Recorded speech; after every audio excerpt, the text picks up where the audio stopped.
श्री स्वामी समर्थ, जय जय स्वामी समर्थ। आज भाग्यवान लोकांच्या समोर हा व्हिडिओ आलेला आहे। आज स्वामी तुम्हाला अनंत आशीर्वाद देत आहेत। प्रिय भक्तांनो, आज आपल्याला श्री स्वामी समर्थांचा मंत्ररूपी आशीर्वाद मिळणार आहे। या मंत्राच्या उच्चारातून तुमच्या अनेक इच्छा पूर्ण होऊ लागतील। प्रिय भक्तांनो, तुम्ही खूप दिवसांपासून पैशांच्या चिंतेत आहात ना? एखादी चिंता तुम्हाला अनेक दिवसांपासून सतावत आहे। विनाकारण कर्ज घ्यावे लागत आहे। पैसा तर येतो पण टिकत नाही। अशा सर्व समस्यांवरती चमत्कारिक शक्तिशाली उपाय म्हणजे श्री स्वामी समर्थांचा आजचा हा मंत्र आहे। तुमच्या सर्व इच्छा पूर्ण करण्यासाठीच आजचा हा मंत्र तुमच्या नजरेस पडला आहे। प्रिय भक्तांनो, विश्वास ठेवा, हा मंत्र कानावर पडताच तुमच्या मनात जी काही इच्छा असेल ती 100% पूर्ण होणार आहे। हा मंत्र काही साधा सुद्धा मंत्र नाही, हा अत्यंत चमत्कारिक आणि शक्तिशाली मंत्र आहे। तुम्ही अनेक दिवसांपासून असा एखादा उपाय शोधताय ज्यामुळे तुमचे सर्व चिंता दूर होतील, तुमचे मन प्रसन्न होईल, पैशासंबंधी अडचणी कमी होतील, तुमच्या मनातील इच्छा पूर्ण होऊ लागतील, कारण या मंत्रात चमत्कारिक शक्ती सामावली गेली आहे। या मंत्राच्या स्वरूपात एक दैवी ऊर्जा तुमच्या घरात प्रवेश करेल। या मंत्राद्वारे तुम्हाला थेट श्री स्वामी समर्थांशी संपर्क साधता येणार आहे। तुमच्या मनात ज्या काही इच्छा आहेत त्या तुम्ही स्वामींसमोर व्यक्त करू शकता। जर तुम्ही हा मंत्र जप ऐकताना स्वामींजवळ तुमची इच्छा व्यक्त केली तर ती इच्छा पूर्ण होणार आहे। प्रिय भक्तांनो, आजपर्यंत तुम्ही जी काही स्वामींची भक्ती केली, जप केला, नामस्मरण केले, पूजा अर्चा केली, पण तुम्हाला असं वाटतं की याचा काहीच फायदा झाला नाही। पण प्रिय भक्तांनो, विश्वास ठेवा, वेळ आल्यावर आपले श्री स्वामी समर्थ महाराज इतके मोठा आशीर्वाद देतात की आपल्या मनातील इच्छा सहज पूर्ण होऊन जातात। आपण ज्या गोष्टींची अपेक्षाही केली नसेल त्या गोष्टी आपल्या आयुष्यात घडू लागतात। तुम्ही आत्तापर्यंत जितकी स्वामी सेवा केली, त्यांचा नामाचा जप केला, त्या सर्वाचे फळ आता तुम्हाला मिळणार आहे, कारण ती योग्य वेळ आता तुमच्या समोर आली आहे। आता तुमच्या जीवनातील सर्व कमतरता भरून निघतील, कारण हा मंत्र इतका प्रभावशाली आहे की याच्या जोडीने लक्ष्मी माता आपल्या घरात प्रवेश करते। प्रिय स्वामी भक्तांनो, आता तुम्हाला धनप्राप्तीसाठी इतर कोणते उपाय करण्याची गरज नाही, कारण आज ब्रह्मांड नायक श्री स्वामी समर्थांचा वरदहस्त तुमच्या डोक्यावर पडणार आहे। तुमच्या मनात जी काही इच्छा असेल ती 100% पूर्ण होणार आहे। तुमचा श्री स्वामी समर्थांच्या शक्तीवर विश्वास आहे ना? मग कमेंट बॉक्समध्ये श्री स्वामी समर्थ टाईप करा आणि आत्ताच हा मंत्र जप ऐकायला सुरुवात करा।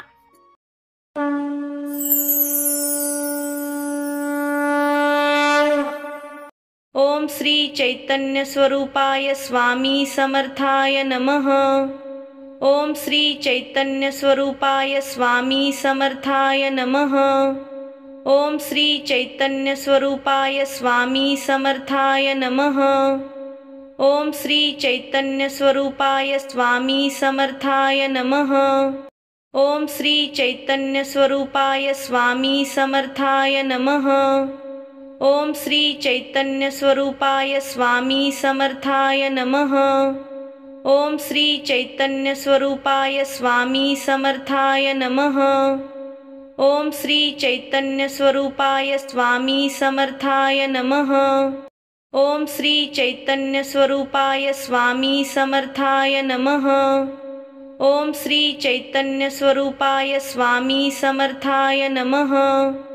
ओम श्री चैतन्य स्वरूपाय स्वामी समर्थाय नमः। ओम श्री चैतन्य स्वरूपाय स्वामी समर्थाय नमः। ओम श्री चैतन्य स्वरूपाय स्वामी समर्थाय नमः। ओम श्री चैतन्य स्वरूपाय स्वामी समर्थाय नमः। ओम श्री चैतन्य स्वरूपाय स्वामी समर्थाय नमः।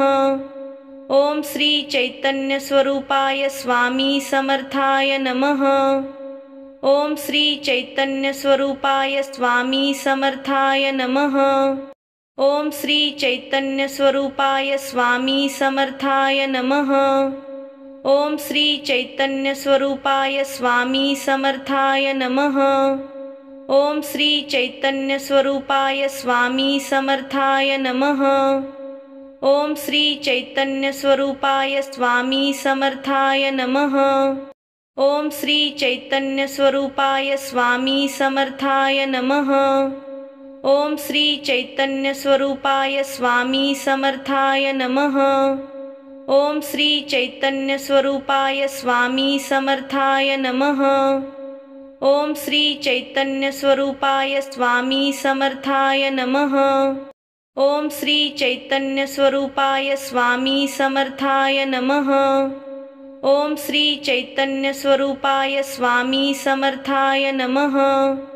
ओम श्री चैतन्य स्वरूपाय स्वामी समर्थाय नमः। ओम श्री चैतन्य स्वरूपाय स्वामी समर्थाय नमः। ओम श्री चैतन्य स्वरूपाय स्वामी समर्थाय नमः। ओम श्री चैतन्य स्वरूपाय स्वामी समर्थाय नमः। ओम श्री चैतन्य स्वरूपाय स्वामी समर्थाय नमः। ओम श्री चैतन्य स्वरूपाय स्वामी समर्थाय नमः। ओम श्री चैतन्य स्वरूपाय स्वामी समर्थाय नमः। ओम श्री चैतन्य स्वरूपाय स्वामी समर्थाय नमः। ओम श्री चैतन्य स्वरूपाय स्वामी समर्थाय नमः। ओम श्री चैतन्य स्वरूपाय स्वामी समर्थाय नमः। ओम श्री चैतन्य स्वरूपाय स्वामी समर्थाय नमः। ओम श्री चैतन्य स्वरूपाय स्वामी समर्थाय नमः। ओम श्री चैतन्य स्वरूपाय स्वामी समर्थाय नमः। ओम श्री चैतन्य स्वरूपाय स्वामी समर्थाय नमः। ओम श्री चैतन्य स्वरूपाय स्वामी समर्थाय नमः। ओम श्री चैतन्य स्वरूपाय स्वामी समर्थाय नमः।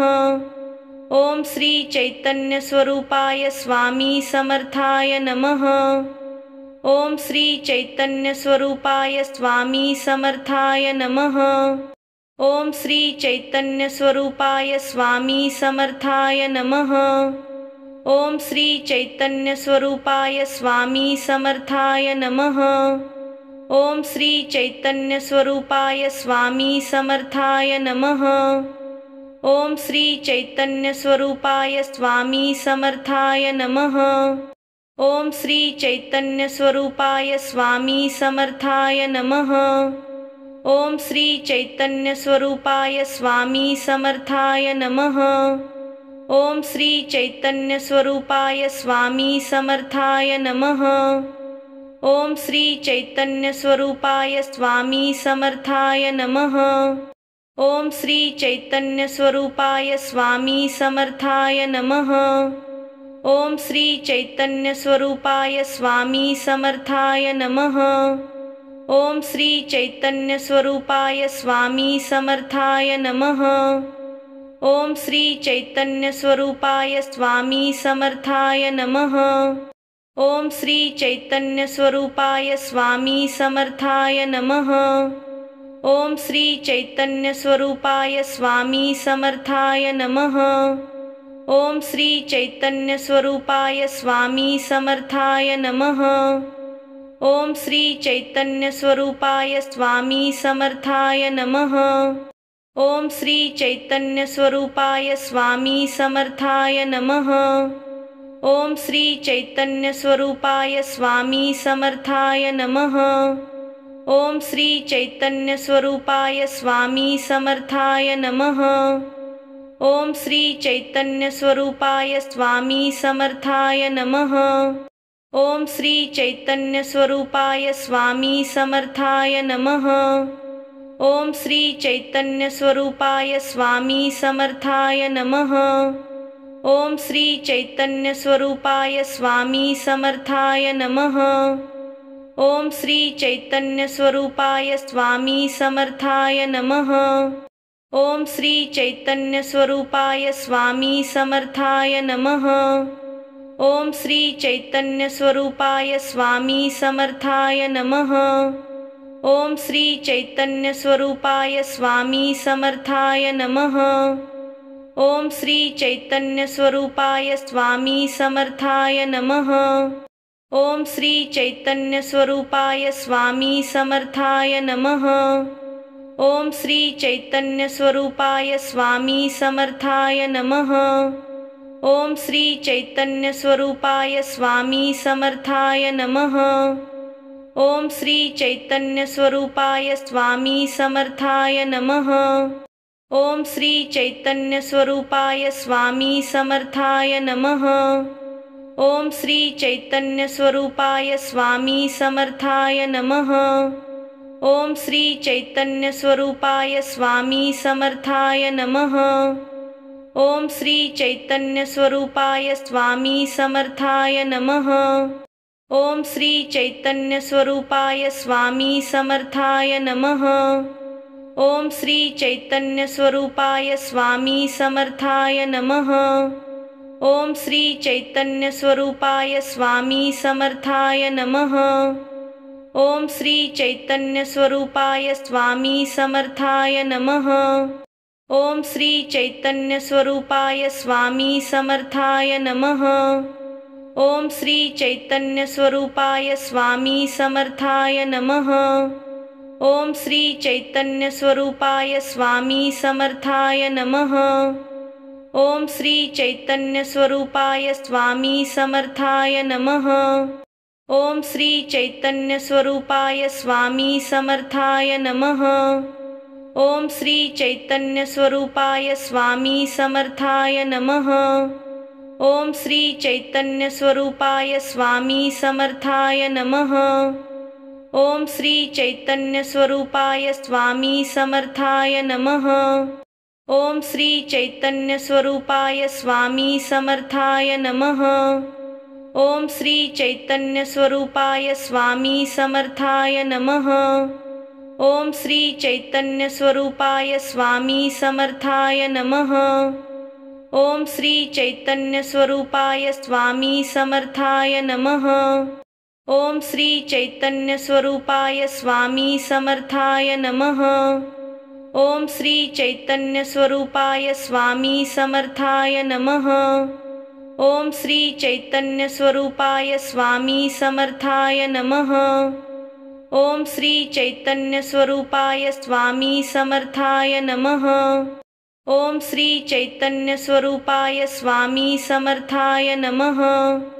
ओम श्री चैतन्य स्वरूपाय स्वामी समर्थाय नमः। ओम श्री चैतन्य स्वरूपाय स्वामी समर्थाय नमः। ओम श्री चैतन्य स्वरूपाय स्वामी समर्थाय नमः। ओम श्री चैतन्य स्वरूपाय स्वामी समर्थाय नमः। ओम श्री चैतन्य स्वरूपाय स्वामी समर्थाय नमः। ओम श्री चैतन्य स्वरूपाय स्वामी समर्थाय नमः। ओम श्री चैतन्य स्वरूपाय स्वामी समर्थाय नमः। ओम श्री चैतन्य स्वरूपाय स्वामी समर्थाय नमः। ओम श्री चैतन्य स्वरूपाय स्वामी समर्थाय नमः। ओम श्री चैतन्य स्वरूपाय स्वामी समर्थाय नमः। ओम श्री चैतन्य स्वरूपाय स्वामी समर्थाय नमः। ओम श्री चैतन्य स्वरूपाय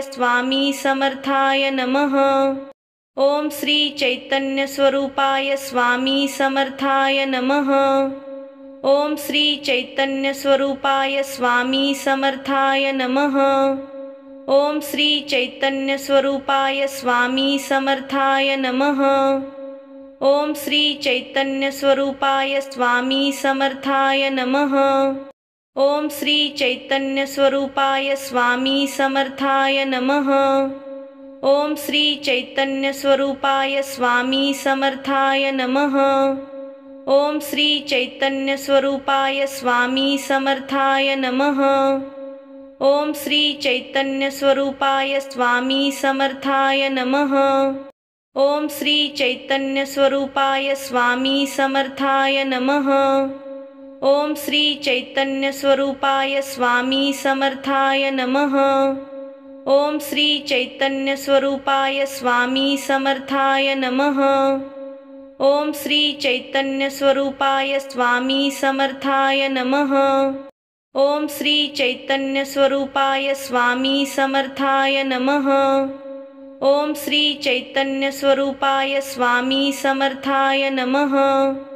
ओम श्री चैतन्य स्वरूपाय स्वामी समर्थाय नमः। ओम श्री चैतन्य स्वरूपाय स्वामी समर्थाय नमः।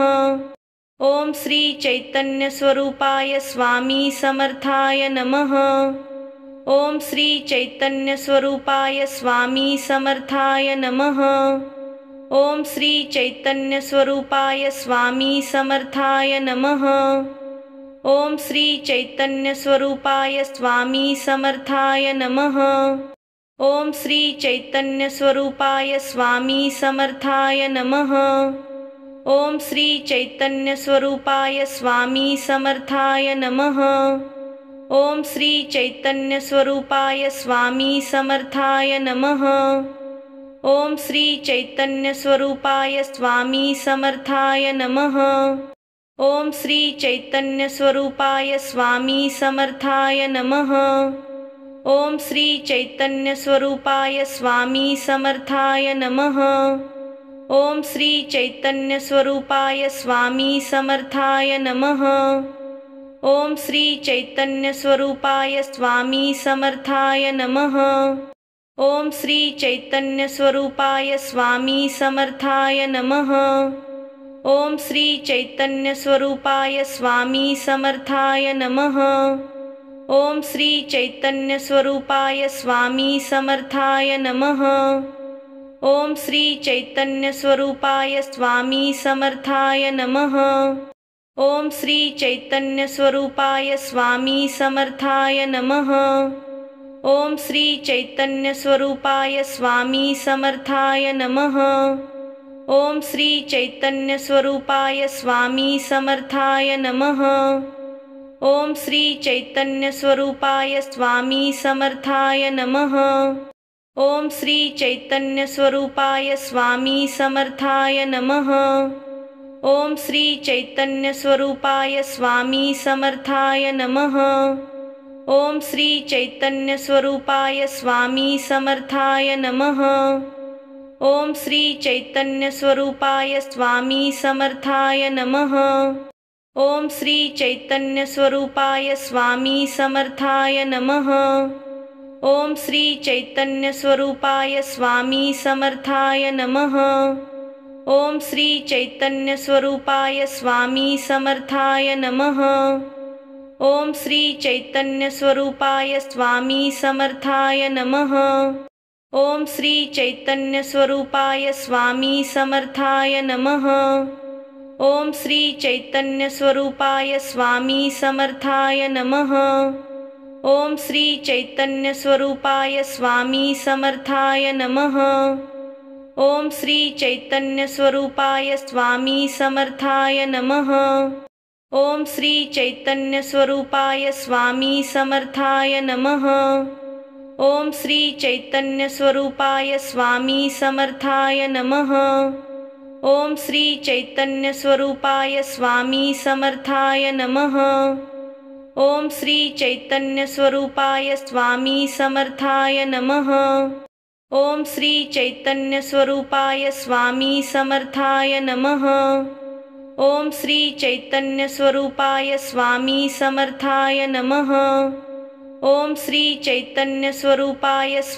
समर्थाय नमः। ओम श्री चैतन्य स्वरूपाय स्वामी समर्थाय नमः। ओम श्री चैतन्य स्वरूपाय स्वामी समर्थाय नमः। ओम श्री चैतन्य स्वरूपाय स्वामी समर्थाय नमः। ओम श्री चैतन्य स्वरूपाय स्वामी समर्थाय नमः। ओम श्री चैतन्य स्वरूपाय स्वामी समर्थाय नमः। ओम श्री चैतन्य स्वरूपाय स्वामी समर्थाय नमः। ओम श्री चैतन्य स्वरूपाय स्वामी समर्थाय नमः। ओम श्री चैतन्य स्वरूपाय स्वामी समर्थाय नमः। ओम श्री चैतन्य स्वरूपाय स्वामी समर्थाय नमः। ओम श्री चैतन्य स्वरूपाय स्वामी समर्थाय नमः। ओम श्री चैतन्य स्वरूपाय स्वामी समर्थाय नमः। ओम श्री चैतन्य स्वरूपाय स्वामी समर्थाय नमः। ओम श्री चैतन्य स्वरूपाय स्वामी समर्थाय नमः। ओम श्री चैतन्य स्वरूपाय स्वामी समर्थाय नमः। ओम श्री चैतन्य स्वरूपाय स्वामी समर्थाय नमः। ओम श्री चैतन्य स्वरूपाय स्वामी समर्थाय नमः। ओम श्री चैतन्य स्वरूपाय स्वामी समर्थाय नमः। ओम श्री चैतन्य स्वरूपाय स्वामी समर्थाय नमः। ओम श्री चैतन्य स्वरूपाय स्वामी समर्थाय नमः। ओम श्री चैतन्य स्वरूपाय स्वामी समर्थाय नमः। ओम श्री चैतन्य स्वरूपाय स्वामी समर्थाय नमः। ओम श्री चैतन्य स्वरूपाय स्वामी समर्थाय नमः। ओम श्री चैतन्य स्वरूपाय स्वामी समर्थाय नमः। ओम श्री चैतन्य स्वरूपाय स्वामी समर्थाय नमः। ओम श्री चैतन्य स्वरूपाय स्वामी समर्थाय नमः। ओम श्री चैतन्य स्वरूपाय स्वामी समर्थाय नमः। ओम श्री चैतन्य स्वरूपाय स्वामी समर्थाय नमः। ओम श्री चैतन्य स्वरूपाय स्वामी समर्थाय नमः। ओम श्री चैतन्य स्वरूपाय स्वामी समर्थाय नमः। ओम श्री चैतन्य स्वरूपाय स्वामी समर्थाय नमः। ओम श्री चैतन्य स्वरूपाय स्वामी समर्थाय नमः। ओम श्री चैतन्य स्वरूपाय स्वामी समर्थाय नमः। ओम श्री चैतन्य स्वरूपाय स्वामी समर्थाय नमः। ओम श्री चैतन्य स्वरूपाय स्वामी समर्थाय नमः। ओम श्री चैतन्य स्वरूपाय स्वामी समर्थाय नमः। ओम श्री चैतन्य स्वरूपाय स्वामी समर्थाय नमः। ओम श्री चैतन्य स्वरूपाय स्वामी समर्थाय नमः। ओम श्री चैतन्य स्वरूपाय स्वामी समर्थाय नमः। ओम श्री चैतन्य स्वरूपाय स्वामी समर्थाय नमः। ओम श्री चैतन्य स्वरूपाय स्वामी समर्थाय नमः। ओम श्री चैतन्य स्वरूपाय स्वामी समर्थाय नमः। ओम श्री चैतन्य स्वरूपाय स्वामी समर्थाय नमः। ओम श्री चैतन्य स्वरूपाय स्वामी समर्थाय नमः। ओम श्री चैतन्य स्वरूपाय स्वामी समर्थाय नमः। ओम श्री चैतन्य स्वरूपाय स्वामी समर्थाय नमः। ओम श्री चैतन्य स्वरूपाय स्वामी समर्थाय नमः। ओम श्री चैतन्य स्वरूपाय स्वामी समर्थाय नमः। ओम श्री चैतन्य स्वरूपाय स्वामी समर्थाय नमः। ओम श्री चैतन्य स्वरूपाय स्वामी समर्थाय नमः। ओम श्री चैतन्य स्वरूपाय स्वामी समर्थाय नमः। ओम श्री चैतन्य स्वरूपाय स्वामी समर्थाय नमः। ओम श्री चैतन्य स्वरूपाय स्वामी समर्थाय नमः।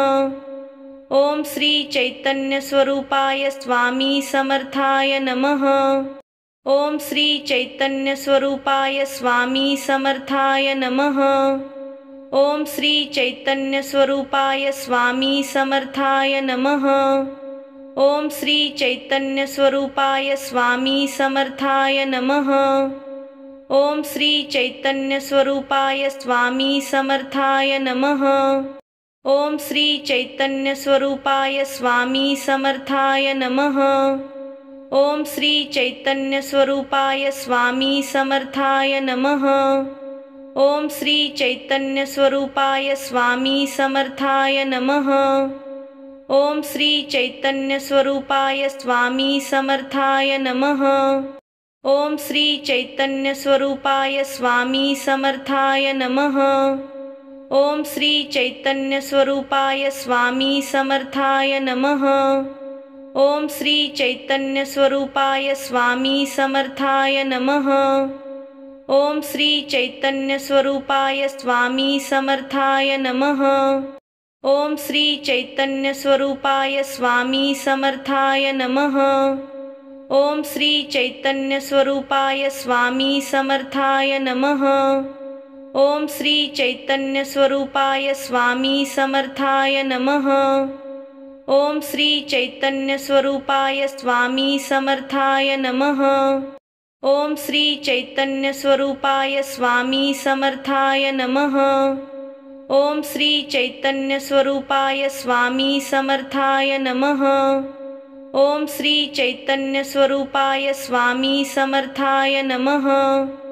ओम श्री चैतन्य स्वरूपाय स्वामी समर्थाय नमः। ओम श्री चैतन्य स्वरूपाय स्वामी समर्थाय नमः। ओम श्री चैतन्य स्वरूपाय स्वामी समर्थाय नमः। ओम श्री चैतन्य स्वरूपाय स्वामी समर्थाय नमः। ओम श्री चैतन्य स्वरूपाय स्वामी समर्थाय नमः। ओम श्री चैतन्य स्वरूपाय स्वामी समर्थाय नमः। ओम श्री चैतन्य स्वरूपाय स्वामी समर्थाय नमः। ओम श्री चैतन्य स्वरूपाय स्वामी समर्थाय नमः। ओम श्री चैतन्य स्वरूपाय स्वामी समर्थाय नमः। ओम श्री चैतन्य स्वरूपाय स्वामी समर्थाय नमः। ओम श्री चैतन्य स्वरूपाय स्वामी समर्थाय नमः। ओम श्री चैतन्य स्वरूपाय स्वामी समर्थाय नमः। ओम श्री चैतन्य स्वरूपाय स्वामी समर्थाय नमः। ओम श्री चैतन्य स्वरूपाय स्वामी समर्थाय नमः। ओम श्री चैतन्य स्वरूपाय स्वामी समर्थाय नमः। ओम श्री चैतन्य स्वरूपाय स्वामी समर्थाय नमः। ओम श्री चैतन्य स्वरूपाय स्वामी समर्थाय नमः। ओम श्री चैतन्य स्वरूपाय स्वामी समर्थाय नमः। ओम श्री चैतन्य स्वरूपाय स्वामी समर्थाय नमः। ओम श्री चैतन्य स्वरूपाय स्वामी समर्थाय नमः। ओम श्री चैतन्य स्वरूपाय स्वामी समर्थाय नमः। ओम श्री चैतन्य स्वरूपाय स्वामी समर्थाय नमः। ओम श्री चैतन्य स्वरूपाय स्वामी समर्थाय नमः।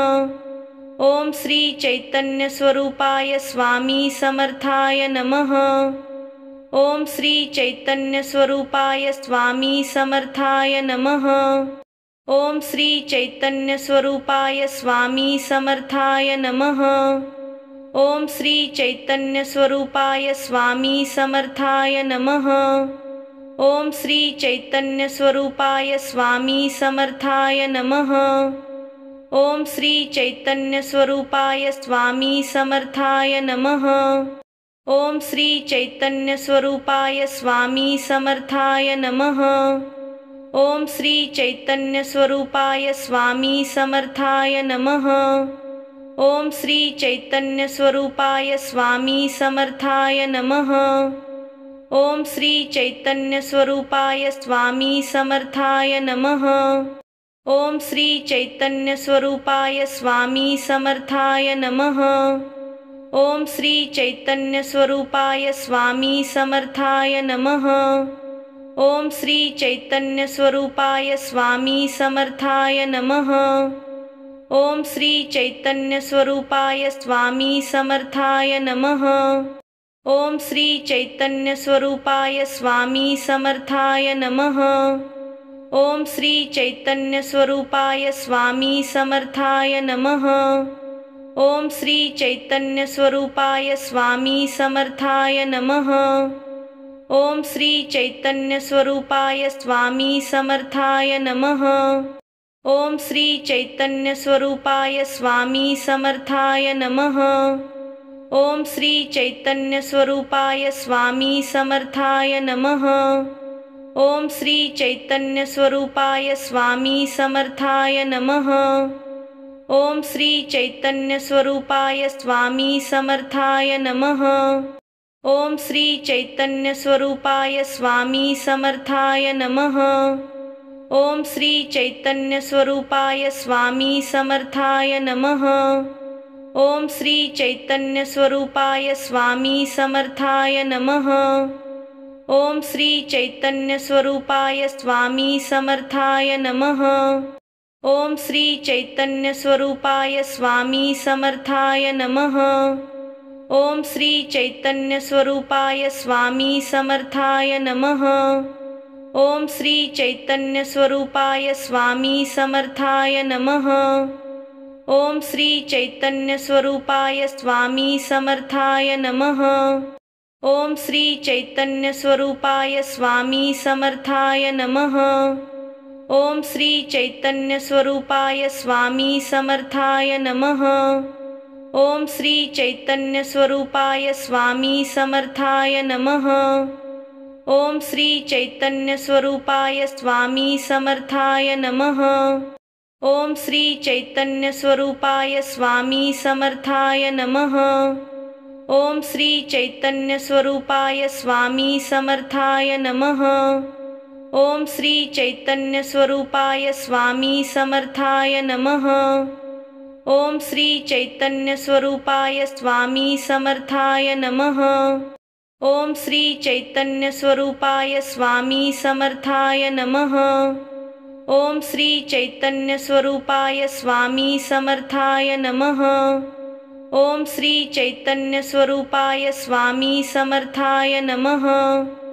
ओम श्री चैतन्य स्वरूपाय स्वामी समर्थाय नमः।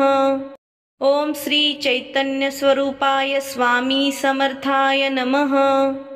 ओम श्री चैतन्य स्वरूपाय स्वामी समर्थाय नमः। ओम श्री चैतन्य स्वरूपाय स्वामी समर्थाय नमः। ओम श्री चैतन्य स्वरूपाय स्वामी समर्थाय नमः। ओम श्री चैतन्य स्वरूपाय स्वामी समर्थाय नमः। ओम श्री चैतन्य स्वरूपाय स्वामी समर्थाय नमः। ओम श्री चैतन्य स्वरूपाय स्वामी समर्थाय नमः। ओम श्री चैतन्य स्वरूपाय स्वामी समर्थाय नमः। ओम श्री चैतन्य स्वरूपाय स्वामी समर्थाय नमः। ओम श्री चैतन्य स्वरूपाय स्वामी समर्थाय नमः। ओम श्री चैतन्य स्वरूपाय स्वामी समर्थाय नमः। ओम श्री चैतन्य स्वरूपाय स्वामी समर्थाय नमः। ओम श्री चैतन्य स्वरूपाय स्वामी समर्थाय नमः। ओम श्री चैतन्य स्वरूपाय स्वामी समर्थाय नमः। ओम श्री चैतन्य स्वरूपाय स्वामी समर्थाय नमः। ओम श्री चैतन्य स्वरूपाय स्वामी समर्थाय नमः।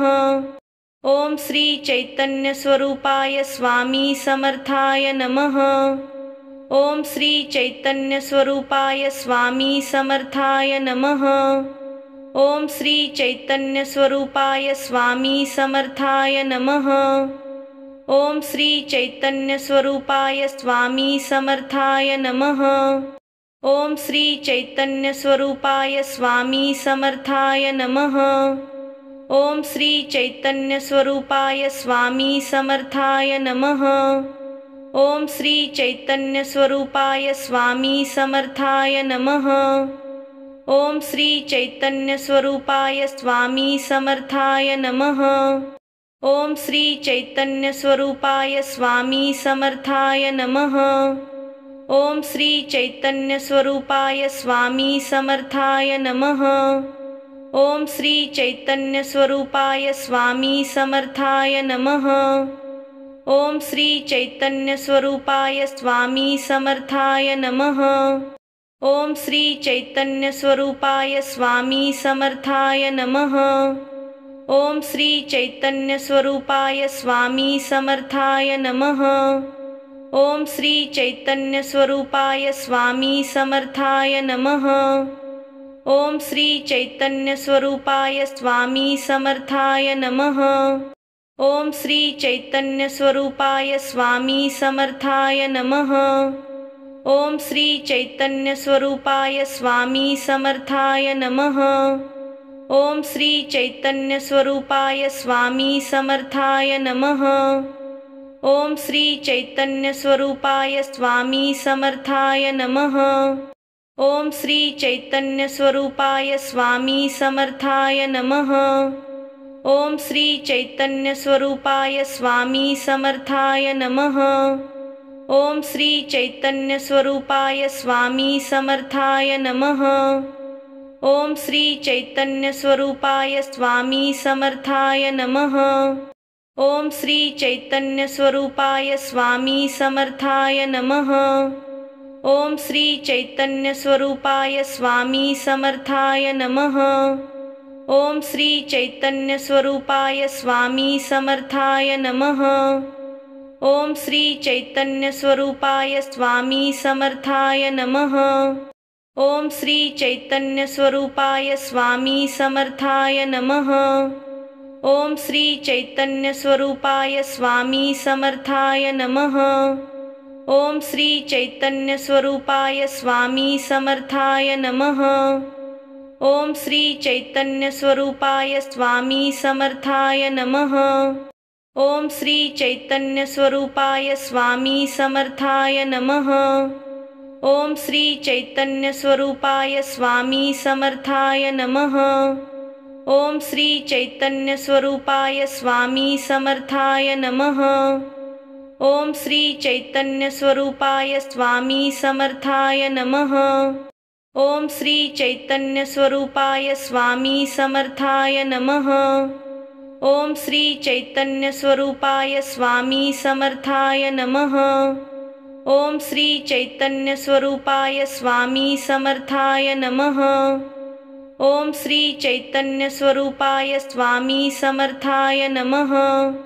ओम श्री चैतन्य स्वरूपाय स्वामी समर्थाय नमः। ओम श्री चैतन्य स्वरूपाय स्वामी समर्थाय नमः। ओम श्री चैतन्य स्वरूपाय स्वामी समर्थाय नमः। ओम श्री चैतन्य स्वरूपाय स्वामी समर्थाय नमः। ओम श्री चैतन्य स्वरूपाय स्वामी समर्थाय नमः। ओम श्री चैतन्य स्वरूपाय स्वामी समर्थाय नमः। ओम श्री चैतन्य स्वरूपाय स्वामी समर्थाय नमः। ओम श्री चैतन्य स्वरूपाय स्वामी समर्थाय नमः। ओम श्री चैतन्य स्वरूपाय स्वामी समर्थाय नमः। ओम श्री चैतन्य स्वरूपाय स्वामी समर्थाय नमः। ओम श्री चैतन्य स्वरूपाय स्वामी समर्थाय नमः। ओम श्री चैतन्य स्वरूपाय स्वामी समर्थाय नमः। ओम श्री चैतन्य स्वरूपाय स्वामी समर्थाय नमः। ओम श्री चैतन्य स्वरूपाय स्वामी समर्थाय नमः। ओम श्री चैतन्य स्वरूपाय स्वामी समर्थाय नमः। ओम श्री चैतन्य स्वरूपाय स्वामी समर्थाय नमः। ओम श्री चैतन्य स्वरूपाय स्वामी समर्थाय नमः। ओम श्री चैतन्य स्वरूपाय स्वामी समर्थाय नमः। ओम श्री चैतन्य स्वरूपाय स्वामी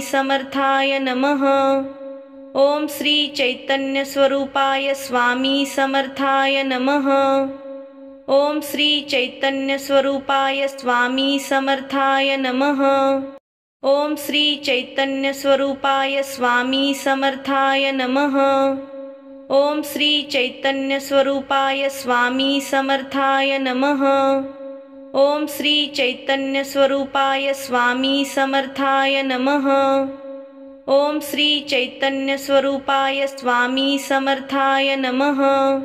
ओम श्री चैतन्य स्वरूपाय स्वामी समर्थाय नमः। ओम श्री चैतन्य स्वरूपाय स्वामी समर्थाय नमः। ओम श्री चैतन्य स्वरूपाय स्वामी समर्थाय नमः। ओम श्री चैतन्य स्वरूपाय स्वामी समर्थाय नमः। ओम श्री चैतन्य स्वरूपाय स्वामी समर्थाय नमः। ओम श्री चैतन्य स्वरूपाय स्वामी समर्थाय नमः। ओम श्री चैतन्य स्वरूपाय स्वामी समर्थाय नमः। ओम श्री चैतन्य स्वरूपाय स्वामी समर्थाय नमः। ओम श्री चैतन्य स्वरूपाय स्वामी समर्थाय नमः। ओम श्री चैतन्य स्वरूपाय स्वामी समर्थाय नमः। ओम श्री चैतन्य स्वरूपाय स्वामी समर्थाय नमः। ओम श्री चैतन्य स्वरूपाय स्वामी समर्थाय नमः।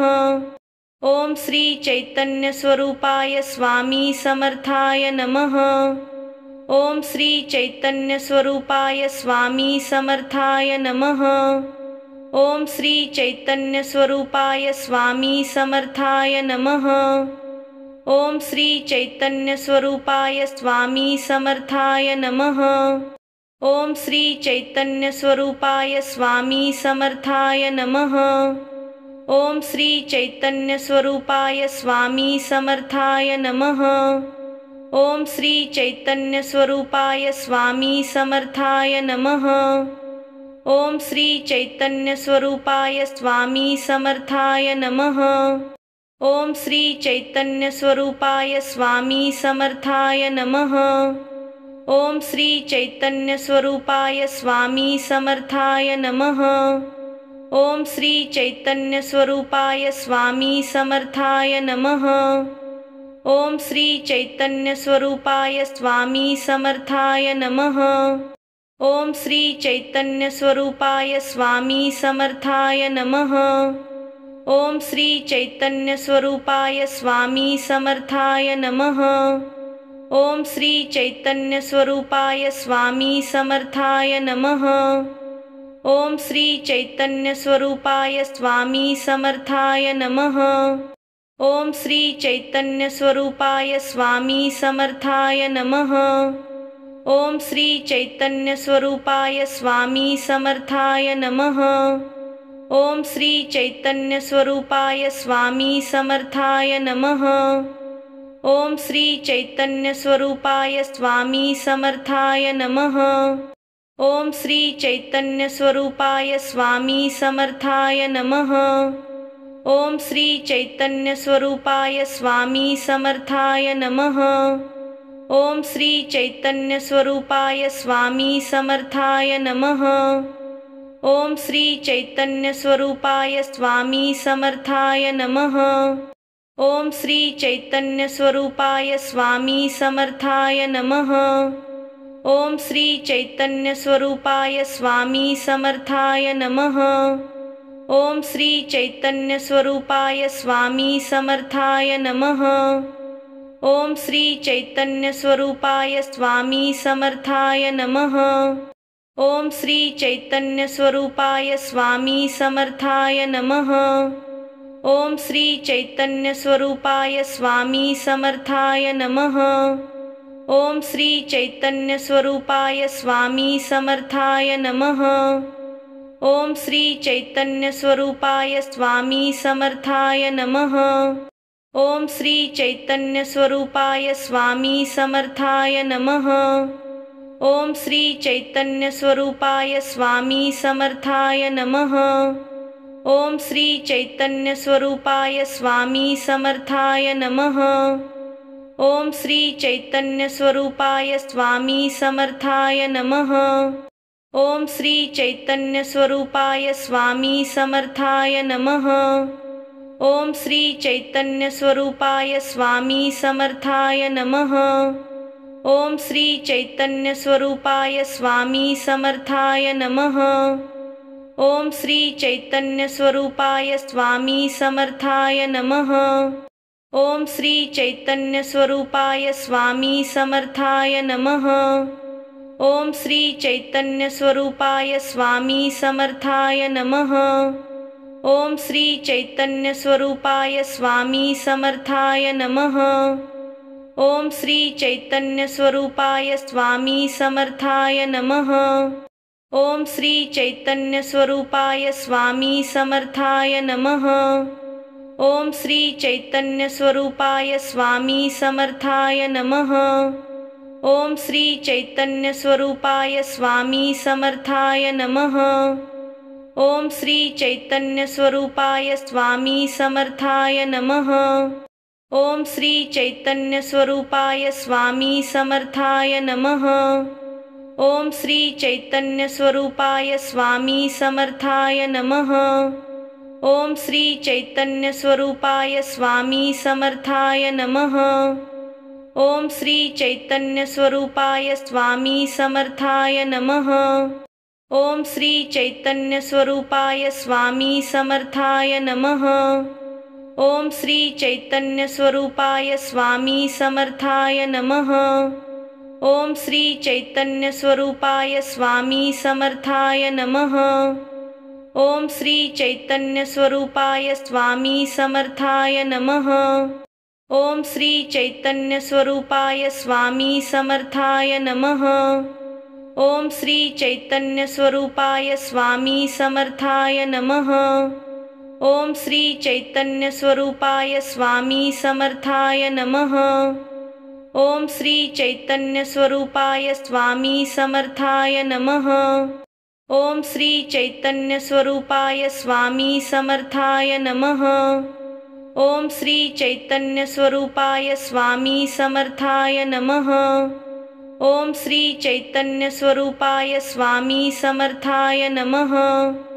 ओम श्री चैतन्य स्वरूपाय स्वामी समर्थाय नमः। ओम श्री चैतन्य स्वरूपाय स्वामी समर्थाय नमः। ओम श्री चैतन्य स्वरूपाय स्वामी समर्थाय नमः। ओम श्री चैतन्य स्वरूपाय स्वामी समर्थाय नमः। ओम श्री चैतन्य स्वरूपाय स्वामी समर्थाय नमः। ओम श्री चैतन्य स्वरूपाय स्वामी समर्थाय नमः। ओम श्री चैतन्य स्वरूपाय स्वामी समर्थाय नमः। ओम श्री चैतन्य स्वरूपाय स्वामी समर्थाय नमः। ओम श्री चैतन्य स्वरूपाय स्वामी समर्थाय नमः। ओम श्री चैतन्य स्वरूपाय स्वामी समर्थाय नमः। ओम श्री चैतन्य स्वरूपाय स्वामी समर्थाय नमः। ओम श्री चैतन्य स्वरूपाय स्वामी समर्थाय नमः। ओम श्री चैतन्य स्वरूपाय स्वामी समर्थाय नमः। ओम श्री चैतन्य स्वरूपाय स्वामी समर्थाय नमः। ओम श्री चैतन्य स्वरूपाय स्वामी समर्थाय नमः। ओम श्री चैतन्य स्वरूपाय स्वामी समर्थाय नमः। ओम श्री चैतन्य स्वरूपाय स्वामी समर्थाय नमः। ओम श्री चैतन्य स्वरूपाय स्वामी समर्थाय नमः। ओम श्री चैतन्य स्वरूपाय स्वामी समर्थाय नमः। ओम श्री चैतन्य स्वरूपाय स्वामी समर्थाय नमः। ओम श्री चैतन्य स्वरूपाय स्वामी समर्थाय नमः। ओम श्री चैतन्य स्वरूपाय स्वामी समर्थाय नमः। ओम श्री चैतन्य स्वरूपाय स्वामी समर्थाय नमः। ओम श्री चैतन्य स्वरूपाय स्वामी समर्थाय नमः। ओम श्री चैतन्य स्वरूपाय स्वामी समर्थाय नमः। ओम श्री चैतन्य स्वरूपाय स्वामी समर्थाय नमः। ओम श्री चैतन्य स्वरूपाय स्वामी समर्थाय नमः। ओम श्री चैतन्य स्वरूपाय स्वामी समर्थाय नमः। ओम श्री चैतन्य स्वरूपाय स्वामी समर्थाय नमः। ओम श्री चैतन्य स्वरूपाय स्वामी समर्थाय नमः। ओम श्री चैतन्य स्वरूपाय स्वामी समर्थाय नमः।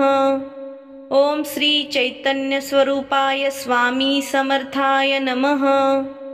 ओम श्री चैतन्य स्वरूपाय स्वामी समर्थाय नमः।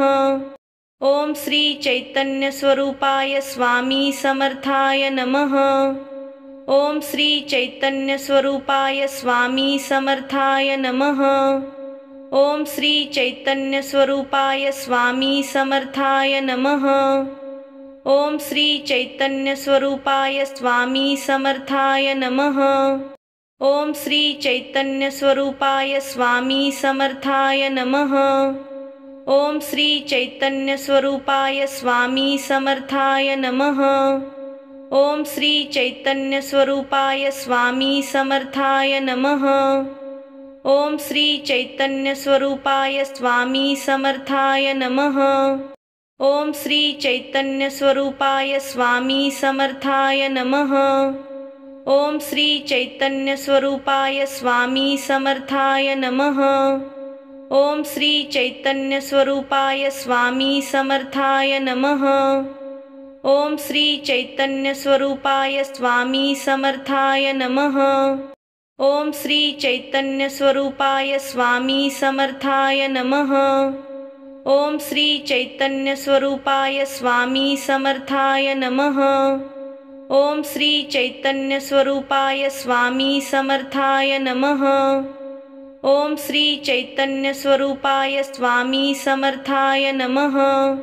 ओम श्री चैतन्य स्वरूपाय स्वामी समर्थाय नमः। ओम श्री चैतन्य स्वरूपाय स्वामी समर्थाय नमः। ओम श्री चैतन्य स्वरूपाय स्वामी समर्थाय नमः। ओम श्री चैतन्य स्वरूपाय स्वामी समर्थाय नमः। ओम श्री चैतन्य स्वरूपाय स्वामी समर्थाय नमः। ओम श्री चैतन्य स्वरूपाय स्वामी समर्थाय नमः। ओम श्री चैतन्य स्वरूपाय स्वामी समर्थाय नमः। ओम श्री चैतन्य स्वरूपाय स्वामी समर्थाय नमः। ओम श्री चैतन्य स्वरूपाय स्वामी समर्थाय नमः। ओम श्री चैतन्य स्वरूपाय स्वामी समर्थाय नमः। ओम श्री चैतन्य स्वरूपाय स्वामी समर्थाय नमः। ओम श्री चैतन्य स्वरूपाय स्वामी समर्थाय नमः। ओम श्री चैतन्य स्वरूपाय स्वामी समर्थाय नमः। ओम श्री चैतन्य स्वरूपाय स्वामी समर्थाय नमः। ओम श्री चैतन्य स्वरूपाय स्वामी समर्थाय नमः। ओम श्री चैतन्य स्वरूपाय स्वामी समर्थाय नमः।